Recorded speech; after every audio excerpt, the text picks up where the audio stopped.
अस्सलाम वालेकुम नाज़रीन, सीवन 10 न्यूज़ के साथ मैं हूं तैमूर शकील और आप देख रहे हैं खबर की असल खबर। आज के प्रोग्राम में हम बात करेंगे नए आईजी सिंध के ऑर्डर के हवाले से, जिस ऑर्डर के तहत कराची समेत अंदरूनी सिंध से पुलिस अफसरान को हटाया जा रहा है। या तो इन अफसरान को ब्लैक कंपनी की नज़र किया जा रहा है या फिर इनको हेडक्वार्टर भेजा जा रहा है। इस हवाले से बात करने के लिए हमारे साथ सीनियर सहाफ़ी समीर कुरैशी मौजूद हैं। सबसे पहले आपको वेलकम करेंगे। सिंध पुलिस में एक हलचल मची हुई है कि एक नया ऑर्डर पास हुआ है, कराची समेत अंदरूनी सिंध से अफसरान वापस आ रहे हैं, कोई हेडक्वार्टर जा रहा है, कोई ब्लैक कंपनी की नज़र हो रहा है। ये ऑर्डर क्या है, इस हवाले से बताइएगा।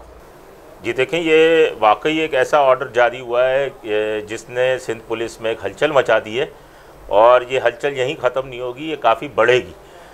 7 जून को AIG इस्टेब्लिशमेंट है सुहाई, उन्होंने एक आईजी के बिहाफ पे एक ऑर्डर जारी किया कि जितने भी क्रिमिनल रिकॉर्ड रखने वाले अफसरान हैं, जिन पर क्रिमिनल केसेस हैं या वो सज़ा हो चुकी है, उनको फौरी तौर पर फील्ड से हटाकर हेडक्वार्टर भेज दिया जाए।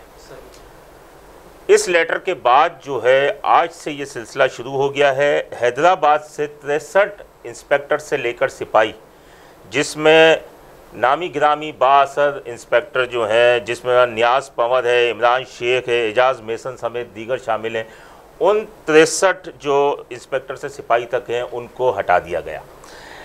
मटियारी से इंस्पेक्टर से लेकर सिपाही तक 43 जो है अफसरान और अहलकारों को हटाया गया। केमाड़ी से 27 ASI और सिपाही हटाए गए। मटियारी और हैदराबाद वालों को तो हेडक्वार्टर भेज दिया गया, लेकिन केमाड़ी से जिनको हटाया गया है उनको ब्लैक कंपनी की नज़र किया गया। जो आईजी सिंध गुलाम नबी मेमन साहब जब एडिशनल आईजी कराची थे तो उन्होंने एक ब्लैक कंपनी बनाई थी, जहाँ पर जो आप कह लें कि पुलिस की काली भेड़ें हैं उनके लिए बनाई थी, ताकि उनको वहीं पर उनकी इंक्वायरी भी होगी और वहाँ इनकी पोस्टिंग की जाएगी। और इनको शायद पोस्टिंग नहीं दी जाएगी, 1 साल तक का पीरियड था या कुछ पीरियड है, वहाँ उसकी नज़र कर दिया। तो ये केमाड़ी वाली लिस्ट एक अजीब सी आई है कि तमाम अफराद को, जो अफसरान और एहलकार हैं, ASI से लेकर सिपाही हैं, उनको ब्लैक कंपनी भेज दिया गया है। अच्छा, इनमें जो लिस्ट जारी की है, आप लिस्ट देखेंगे तो उस लिस्ट के अंदर मुतादिद जो है अफसरान, इसमें से कुछ ही हैं जो अंडर ट्रायल हैं, इसमें से तकरीबन जो है वो बरी हो चुके हैं। अच्छा, बात अगर इंसाफ की जाए तो सिर्फ सिपाही से इंस्पेक्टर ही क्यों? मैं ज़ाती तौर पर ऐसे DSPs को जानता हूँ, SSPs को जानता हूँ, मैं DIGs को जानता हूँ, एडिशनल IGs को जानता हूँ, जिन पर मुकदमात हैं, ज़मानतों में हैं या बरी हो चुके हैं या उन केसेस में सुलह हो चुकी है। तो इनको क्यों सीटों पे बैठने दिया गया है?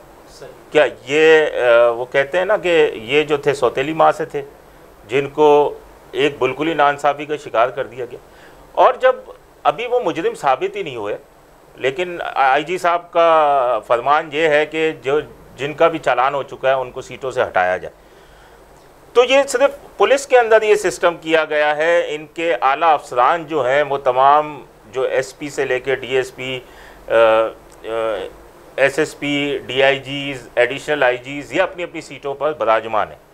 लेकिन एहतसाब का अमल सिर्फ छोटों से शुरू होगा, सिपाही से लेकर इंस्पेक्टर तक वही एहतसाब होगा, ऊपर वालों के लिए कोई भी शुरू नहीं होगा। आप ये देख लें, हम जिस मुल्क में रहते हैं, वज़ीर आज़म पाकिस्तान, उन पे केसेस हैं, जो दीगर वज़रा हैं उन पे केसेस हैं, KDA देख लें, MDA देख लें, उनके चेयरमैन के ऊपर केसेस हैं, जो डायरेक्टर जनरल हैं, उनके DG हैं, किसी पे नैब का केस है, किसी पे कौन सा केस है, सब अपनी अपनी सीटों पे बैठे हैं। अफसरान जो है SBCA में देख लें, KDA में देख लें, दीगर देख लें, सब पे मुकदमात है। लेकिन सिर्फ एक पुलिस के अंदर ये चीज़ उन्होंने रखी है कि वो जो है इस तरीके से जो इनको हटाने के अहकाम जारी कर दिए गए। अब ये हेडक्वार्टरों में नौकरी करेंगे, पब्लिक डीलिंग नहीं करेंगे या किसी और काम करेंगे, क्योंकि पब्लिक डीलिंग से तो उनको हटा दिया गया। अब वो SHO भी नहीं लगेंगे, कुछ भी नहीं लगेंगे।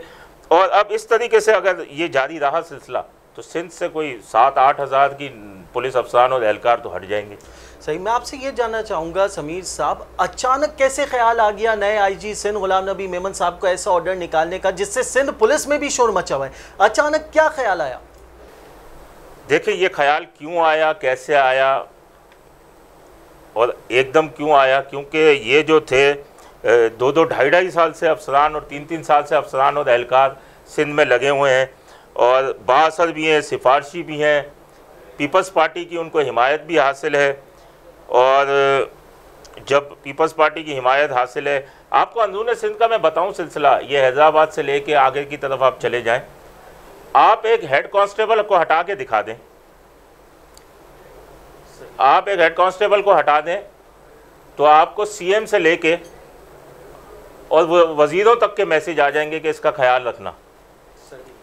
ठीक है, आप किसी को 40-40 शौकास दे दें, वो शौकास आपको एक मैसेज के ऊपर ख़त्म करने पड़ते हैं। जब सीएम का मैसेज आता है या दीगर वजीरों का आता है तो उनके मैसेजेस के ऊपर शौकास ख़त्म कर दिए जाते हैं। जब आप उनको एक शौकास नहीं दे सकते, आप इतना बड़ा फैसला कर रहे हैं, अब ये शोर तो मचेगा सिंध पुलिस के अंदर, और इस तरह से शोर मचेगा तो उसके बाद क्या होगा, ये सारे जितने भी इतने बाअसर SHOs हैं जिनको वहाँ SHO लगना भी कोई मामूली बात नहीं होती अंदरून सिंध के अंदर, और वज़ीर आला हाउस और पता नहीं किस किस वज़ीरों की उनको हिमायत हासिल होती है। तो अब यही होगा, उसके बाद फिर होगा जो हालात नज़र आ रहे हैं कि साबिक IG सिंध और सिंध हुकूमत जिस तरह आमने सामने थी, इस तरह भी मुझे ये लग रहा है कि इतना शोर मचेगा, ये आपको 2-4 दिन में पता चल जाएगा। बिल्कुल बिल्कुल, मैं आपसे यही पूछने वाला था कि जिस तरह के इकदाम किए जा रहे हैं, जो ऑर्डर पास किए जा रहे हैं, लग तो ऐसी रहा कि एक बार फिर सिंध पुलिस और सिंध हुकूमत आमने सामने होगी। आप क्या समझते हैं इस हवाले से? देखें, अगर जितना ये सिफारिशियों को छेड़ा गया है और तमाम चीज़ें हैं, तो देखें बहुत सारी चीज़ें होती हैं इसमें ना, आप इनको हटाने से पहले इनकी इंक्वायरियाँ करवा लेते और उसके बाद लेकिन यक जुम्बिश कलम जिसको कहते हैं, आपने सबको ही हटा दिया हेडक्वार्टर, और आपको 2-4 दिन में अंदाज़ा हो जाएगा इस पर कितना शोर मचेगा। एक चीज़ मैं आपसे और पूछना चाहूँगा, जैसा कि आपने जिक्र किया कि इनमें वो अफसरान भी हैं जो बरी हो चुके हैं, उसके बावजूद दोबारा उनको जो है वो ब्लैक कंपनी में डाला जा रहा है, एक बार फिर उनका ट्रायल चलाया जाएगा, तो ये सिलसिला ख़त्म कब होगा? आखिर इसका क्या हल है, आप बताएं।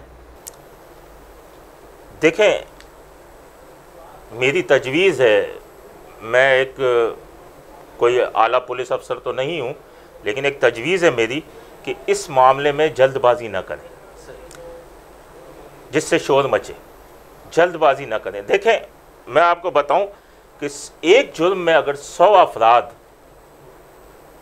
मुलविस होते हैं और उसमें पता चलता है कि 99 अफराद मुलविस हैं और एक बेगुनाह है, तो अगर वो बेगुनाह मिल गया जिसकी निशानदेही हो गई तो 99 को सज़ा हो जाएगी, और अगर वो बेगुनाह ना मिल सका और वो बेगुनाह है और उसकी निशानदेही ना हो सकी तो बाकी तमाम लोगों को शक का फ़ायदा देके बरी कर दिया जाता है। ये कानून है, तो आप जल्दबाजी ना करें, ये देखें, इसकी स्क्रूटनी करें। कई झूठे मुकदमात इनके ऊपर दर्ज होते हैं पुलिस की नौकरी के अंदर।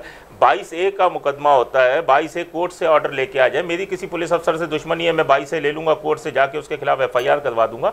तो बाकायदा इसकी स्क्रूटनी करें, दो माह लगा दें, बेशक एक कमेटी बनाएं, ईमानदार अफसरान हो, उसमें रैंकर्स भी हों, उनमें PSP भी हों, और अगर जल्दबाजी करेंगे इससे बहुत सख्त नुकसान होगा। और इसमें यह देखा जाए, देखें, बरी होने की भी जायज़ा लिया जाए कि ये अगर जो बरी भी हुए तो क्यों हुए। देखें, बरी होने की भी बहुत सारी वजूहात होती हैं कि या तो सुलह हो गई हो दोनों पार्टियों के दरमियान, सुलह वैसे सज़ा तसव्वुर की जाती है, मैं आपको बताऊं, लेकिन सुलह हो गई है दोनों पार्टियों के दरमियान, शहादतें कम आई हैं, शहादत मिल नहीं रही, शक का फ़ायदा है और बाइज्जत बरी है। अब आप इसका गधे घोड़े को आप एक साथ न करें, आप स्क्रूटनी करें, जायज़ा लें, कमेटी बनाएं, 2 महीने लग जाएं, 3 महीने लग जाएं, लेकिन एक चीज़ हो जाएगी, अलग-अलग चीज़ें सामने आ जाएंगी। वैसे भी ये बननी चाहिए, लेकिन पुलिस रूल के अंदर तो ऐसा है कि एक जुर्म में 2 सज़ाएं नहीं मिल सकती, लेकिन हमारा कानून तो आपको पता है, यहाँ का कानूनी निराला है। एक अदालत से किसी को सज़ा मिल जाती है तो वो यहाँ पुलिस में भी डिसमिस होता है, उसको कहीं और से सज़ा मिलती है तो पुलिस में भी मुअत्तल होता है। तो ये तो चलता रहता है, लेकिन मेरा ये मशवरा है कि जल्दबाजी न की जाए इस मामले के अंदर और सुकून से स्क्रूटनी की जाए इन तमाम अफसरान की, एहलकारों की, और इस एहलकारों की स्क्रूटनी के बाद जो है, इस अमल से क्या होगा, सिंध में शोर नहीं मचेगा, सिंध पुलिस और हुकूमत आमने सामने नहीं आएगी।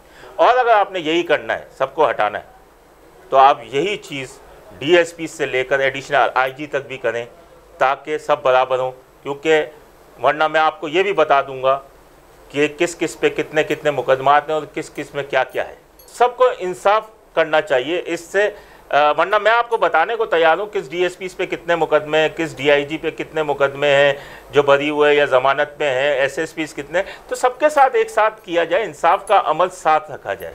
सही, बहुत शुक्रिया समीर कुरैशी। जैसा कि आपने सुना कि समीर कुरैशी अपने अगले आने वाले प्रोग्राम्स में भी सनसनीखेज इंकशाफात करेंगे। और इस ऑर्डर के हवाले से सीनियर सहाफ़ी का कहना था कि आप अपना वक्त लें, अफसरान की स्क्रूटनी करें ताकि सिंध पुलिस में शोर ना मचे और एक बार फिर सिंध पुलिस और सिंध हुकूमत आमने सामने ना आए। इसी के साथ दीजिए इजाज़त अपने होस्ट तैमूर शकील को। अल्लाह निगहबान। Z110 न्यूज़, खबर की असल खबर।